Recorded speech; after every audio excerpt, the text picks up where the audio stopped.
Hello, St. Anne's. It is a beautiful Thursday evening in Bristol, so I thought I'd do this outside. Skillet's over there playing in the yard. He's enjoying this too. And I have to start this off by talking about the food drive because I was just so happy with it. It was such a much greater success than I ever imagined. I was hopeful that we would be able to fill the bus with donations, and we filled it twice. Twice in one day. I never expected that. I'm so happy that we were able to continue supporting Bristol Faith in Action in this way. Bristol Faith in Action actually began here at St. Anne's, and I'm glad St. Anne's still has this much of a role to play in what's happening there. I'm also happy because I actually had very little to do with this.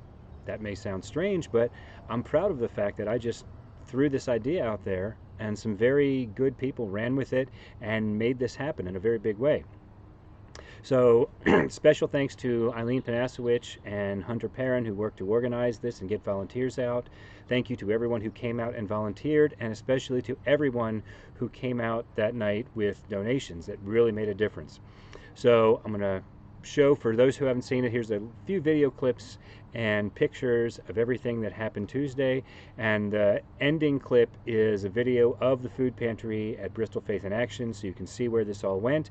And you notice all the boxes piled up on the floor because we filled up so much space on their shelves, and that is just an amazing thing because you guys are all amazing.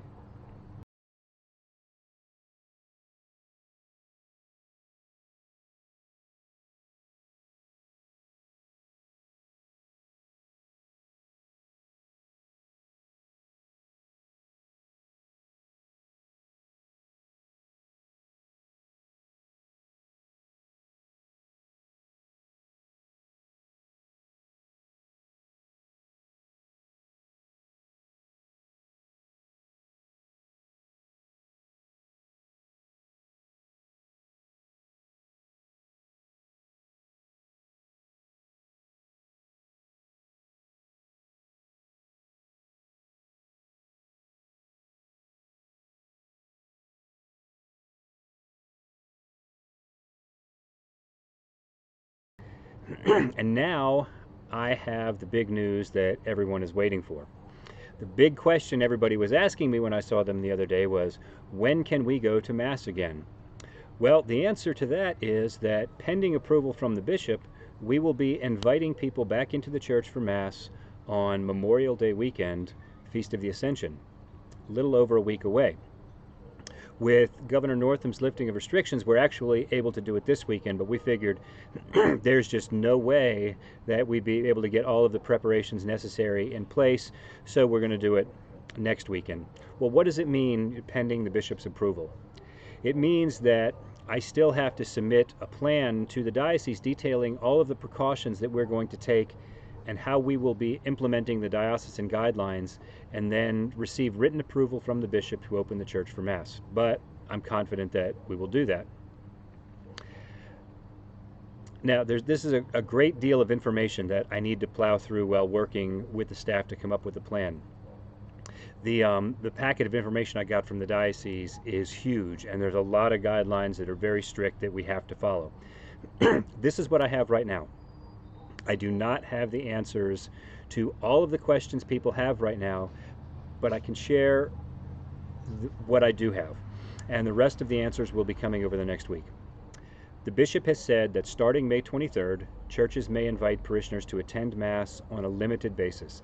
That means that we can have 50% of our occupancy in the church during Mass. It's worth noting that the governor's ban on gatherings of more than 10 people is still in effect, but there's now an exemption for religious services provided we take appropriate precautions. All other activities in the church will still be limited to 10 people or less.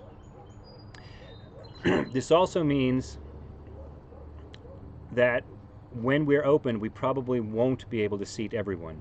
The diocese is recommending that parishioners who are in a higher risk category based on the CDC guidelines should continue to stay at home.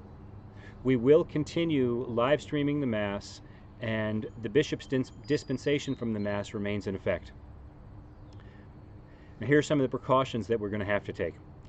Everyone attending the Mass must wear a mask. That's everyone 3 years old and up is required to wear a mask. Younger than 3 years old are not. I've already had some people say to me, well, what about 4 and 5-year-olds that may have difficulty wearing a mask? I am going to leave that to the discretion of the parents, to how they think that may work, but the requirement remains in effect that I can't change. 3 years and older, they have to wear a mask, and if you have a child older than that that you think will not be able to wear a mask, you might want to consider not bringing them to mask at this time. The ushers will be checking the doors, and nobody's going to be allowed in without a mask, and the ushers are required to ask 3 questions for everyone coming in. They will be asking, have you or anyone in your household had a fever in the past 2 weeks? Do you or anyone in your household have a new onset of shortness of breath? Or have you come into contact with anyone who is positive for COVID-19 in the past 2 weeks? Anyone answering yes to any of those questions will not be allowed in the church. We will also be adjusting the seating in the church to accommodate social distancing. There will be sections where families can sit together, and there will be seating for individuals. So individuals, and also some sections for couples who come in together. My suggestion is to people who come and sit, who like to come and sit in family groups, even if you come separately, you come from separate locations, or you arrive separately en masse, my suggestion is for you to meet and all come in together so that you can be seated together. Otherwise, you will not be seated together. I know this is a little difficult, but this is the way we've got to do this. As I already mentioned, the ushers will be seating people. So the ushers will be escorting people from the doors to their seats so that we can fill the pews with a certain pattern. This allows us to use only the pews that we need to use, since every pew is going to have, the pews that are used will have to be sanitized after every Mass. There's a lot that's going to be going into this. We are advising those who come to the Mass to arrive at least 30 minutes early, and this will give us time to get everyone through the doors. Unfortunately, no one will be allowed in once the Mass starts. I know this is a lot to digest at once, and yes, there will be more. We've never done anything like this before, so I can tell you right from the start, everything will not go perfect the first weekend. That's how it works. I'll be meeting with the staff after the first weekend to discuss ways we can continue to improve this. And, we're probably not going to be perfect the next weekend, but we're going to keep working on this to make this as good as we can for everyone. While there is some good news in this message, I know there's some things in this people don't want to hear also. I'm sorry for that.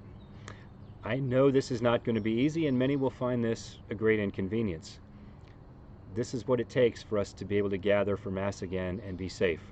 We are going to do everything we can to accommodate people. Please be patient with us. This is only phase 1. I don't know how long this will last, but I was reminded this week just how amazing this community is and how much we can do when we work together. And I know that we will get through this.